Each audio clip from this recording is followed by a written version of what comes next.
mic and two of you to the other mic. And the four starting off are David C. Hall,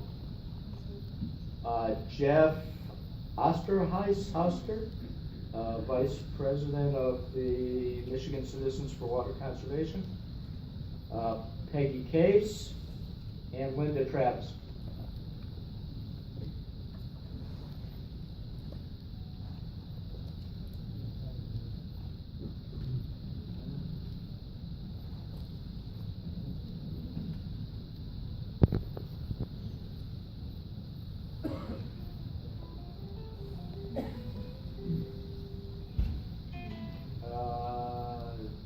Okay, go ahead. I'm Peggy Case, President of Michigan Citizens for Water Conservation, and I'm speaking on behalf of members around the state who were unable to travel here but need a voice.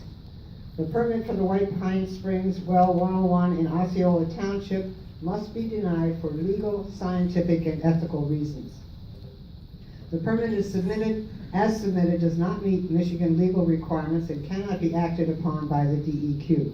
The application is based upon computer model information, and the Safe Drinking Water Act specifically requires that application for withdrawal of 200 gallons per minute or more must be made using real-time existing data. A computer model is strictly prohibited. We would argue that any such real data provided in the future must be gathered by a neutral entity, not consultants hired by Nestle. The appropriate law was not followed when the DEQ granted the increase from 150 gallons per minute to 250 gallons without public input, and therefore that increase was not legal, and any water Nestle has withdrawn under it should be refunded to the aquifer by way of a halt in withdrawals altogether. In 2005, the Michigan Court of Appeals affirmed a 2003 trial court ruling that Nestle's pumping at 400 gallons per minute at Sanctuary Springs in Mecosta County violated Michigan water law and would guarantee environmental harm to a lake and stream. An agreement was reached in 2006 which allowed Nestle to pump no more than an average of 218 gallons per minute. Nestle has moved 24 miles down the road to attempt to reverse that ruling with a different spring and streams in their sites. 400 gallons per minute was not sustainable for the dead stream in Mecosta, and it is not sustainable for Twin and Chippewa Creeks in Everett. These were cold water trout streams that are already losing cold water status, missing the trout, drying up at their headwaters, and being lowered enough to invite in invasive species of grasses to change the channels. We have visited these sites. We have pictures rather than computer models to tell the stories of damage.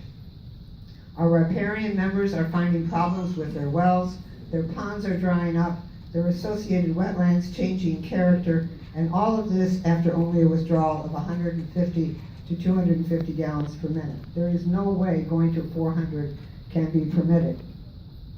Nestle operates 7 wells in 2 counties. Between 2005 and 2016, Nestle has taken over 4 billion gallons of water for pennies and sold it back to us for huge profits. Meanwhile, due to the negligence of the DEQ and the state of Michigan, the people of Flint have been forced to use this bottled water for several years and are required to pay some of the highest water bills in the country for undrinkable water. The people of Detroit have experienced massive shutoffs since 2014, with up to 90,000 people shut off at times for You're going to have to wrap up, please. Of a few thousand gallons or less. Nestle wants to increase their take to Everett to 210 million gallons a year for $200. If Flint could pay that rate, their annual household cost would be less than 75 cents a year. If Detroiters could pay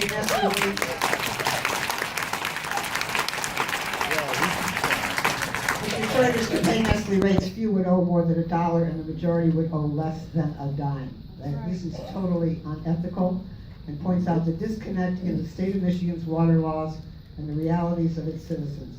The public trust is broken and must be fixed before another permit is granted and another drop of our water is gifted to a private corporation at our expense.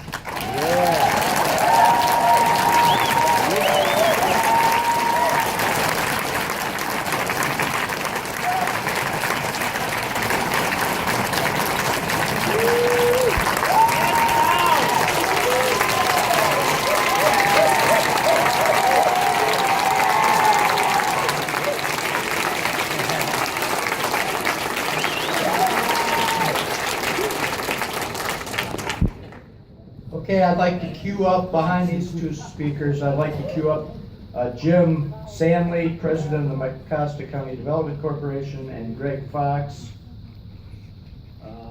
next in line. Go ahead. Hi, hello, my name is Jeff Ostahowski, and I am with the Michigan Citizens for Water Conservation. And I do believe our organization believes that our water laws are broken, and that part of the problem has to do with public notice. I'm not totally clear as to whether or not you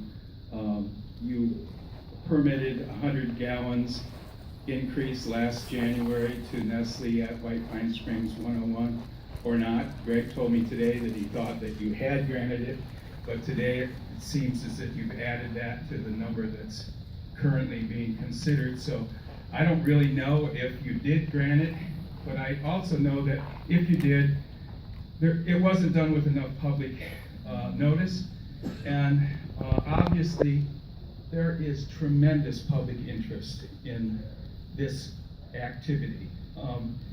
I will also say that dealing with the 2016 increase of 100 gallons, we don't know whether Nestle has pumped up to that limit, which would be 250 for the past year, or if they haven't. If they have, and it's not a valid permit, then that number should be withdrawn from the amount that they can pump in the future until that time as they reach the 150 gallon limit that they currently had for a valid permit.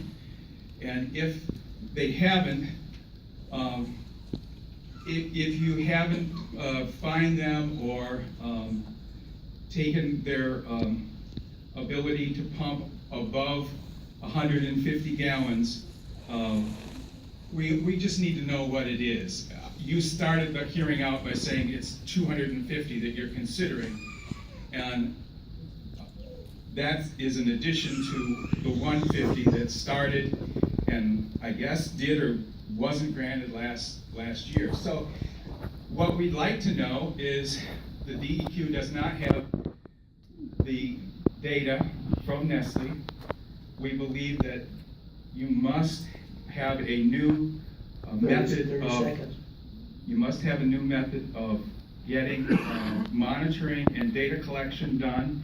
We ask that it be done by the US Geological Survey, not only for White Pine Springs, but for all Nestle wells that are under permit by the DEQ. We need honest science, and we need transparency. And we believe that the US Geological Survey will give us that. In wrapping up, we are asking for a 2-year moratorium on water increases and water new permits to allow Michigan's water laws to be repaired. Thank you so much. Thank you.